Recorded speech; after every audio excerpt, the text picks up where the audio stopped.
Congratulations, Ryan. I mean, you're talking there about adding the scoring to your game in terms of practicing a lot more in that aspect. But you mentioned you seem a bit gutted with the way you fell off in the last set. Yeah. Do you think that's something that can slip into your game, even though you are capable of adding 10 points onto that average? Absolutely. I've played for years and years at darts, and the scoring, the heavy scoring, like you look at the top players, they're all so consistent on that treble 20, and I've never really had that in my career, and I've been working hard to try and get that. If that's your weakness, you've got to work on it, haven't you, to try and get better, and that's what I've been doing. And in practice it feels so easy. I've really been playing well in practice on the scoring, and on that stage today I feel like I did not perform like I have been doing in practice. That's what I was talking about with the disappointment. But the disappointment didn't last long, because once you win the first round at Ali Pali, 95 hours is not too bad. I'm pleased with that, really. As long as you win the game, I think you've got another chance then to show what you really can do. You sat here last year and you spoke about ensuring that 2025 you were going to try more, travel more, which we know you don't like doing, and focus on improving your game and see how far it can take you. Are you happy with how that's gone? And yeah, when I sat here last year I was ranked in the mid-30s, and travelling to all those European tours has took us up to number 24. So I did do what I said I was going to do. I travelled all the European tours. I had some really good runs in them, and I feel like I'm a better player now sitting here than I was 12 months ago. So I think the future looks more promising than it did 12 months ago, so I'm happy. And with all that combined, if you're able to bring in that scoring on the biggest stage of them all, can you compete with the elite and go on and start claiming major trophies? Well, it's easy enough to sit here and say you hope you can compete with the top players, but until you actually go out there and prove it, I'm not going to say nothing. I can't predict the future. I can only try my best to prepare as well as possible and try and play well on the day. I wouldn't make any predictions about any future success or anything like that. I just don't know. Thank you, best luck. All right, thank you. Ryan, well done on that win. As Will said, next up is Christopher Tysky or Alexis Toilo. Yeah. If it is Alexis Toilo, how would you prepare? Because we know he's a very slow player with the ghost throws, and he could be taking 60 seconds, 90 seconds just to throw 3 darts. How do you prepare differently for that? I don't know. How do you prepare for that? I don't know. I've played over a lot of years now. I've played slow players, quick players. It doesn't seem to be any difference in my performance or averages against whatever pace, so I just tend not to worry about it and just not think about it. You just got more time in between your throw. Sometimes that can be a good thing, especially if you're under pressure. You can have some time to compose yourself and try and turn everything that you think might be potentially negative and try and turn it into a positive and think positively. That's the way I would think about that. With just Motomu Sakai on stage, a real character, really. Yeah, real I watched it, the Ali Pali crowd. And you were talking about backstage. Brilliant. You've seen David Munya and his manager, also characters. Is that what the World Championship is about, especially in that first round? You know, last year we saw Rashad tweeting. Yeah, we don't normally see really making an impact. I love it. I love watching.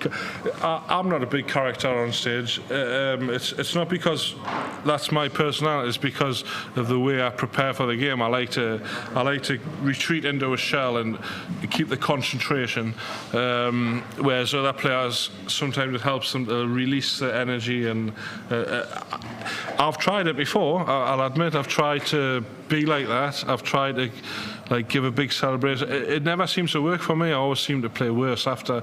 So it's only what works for different players, but I love to watch the different characters on stage. I think it's really entertaining and it's great for the sport. So what's Ryan Joyce like off the hooker then? If I went out with Ryan Joyce, what do I expect? Oh, I couldn't say that. I couldn't tell. No, well, why don't we try it one day? We'll go out for a drink. Well then, Ryan, thanks very much. Okay, thank you. Hi Ryan, great to meet you by the way. Last year at Ali Pali you gave Luke Littler, in my opinion by a mile, the toughest game he had in the whole tournament. Yeah. And it was, as you said earlier, it was on you being so lethal and accurate on those doubles as well. Yeah. When you step up against like a top level player, do you have that extra big confidence in your mind, like knowing that is where you could get them? Yeah, of course you do. You've got to take confidence in your strengths, otherwise what's the point? You know, that's where my confidence lies in the finishing, but I want to be confident in both aspects of the game eventually. I've tried for a long time and I'm trying to improve slowly and steadily, but it's really tough.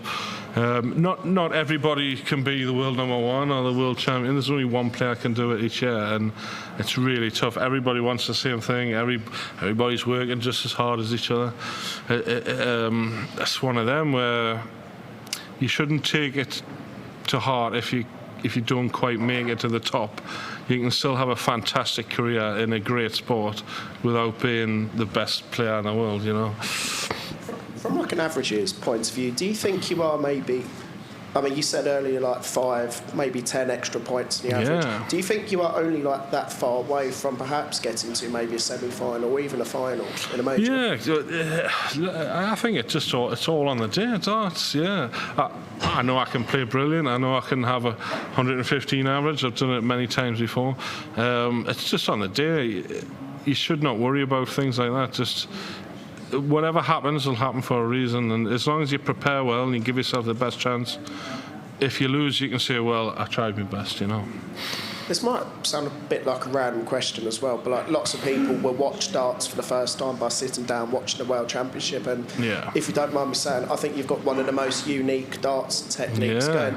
Can you just sort of like explain it? Because every time I watch it, I can't personally figure out how you do it. Can you just explain it? I can explain it, yeah. I spent years and years practicing, and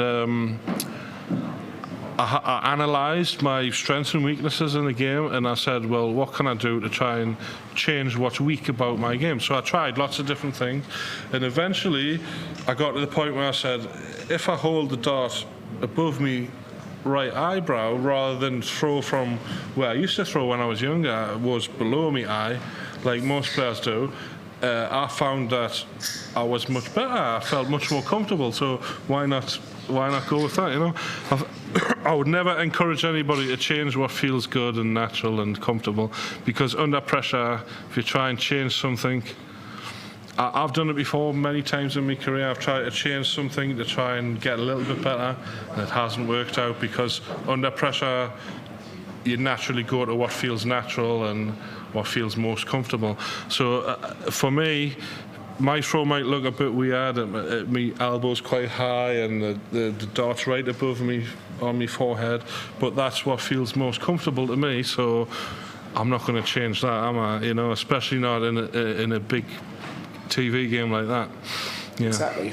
And finally, we've asked a few darts players this: if you do win that £1 million, what's the first thing you're doing? I'll work out how much tax I've got to pay, probably. That would be the first thing. Yeah, I don't know. I've never really thought about it. I don't see the point in thinking about the future until it happens. Yeah. Fair enough. Thank you very much, Ryan. Thank you.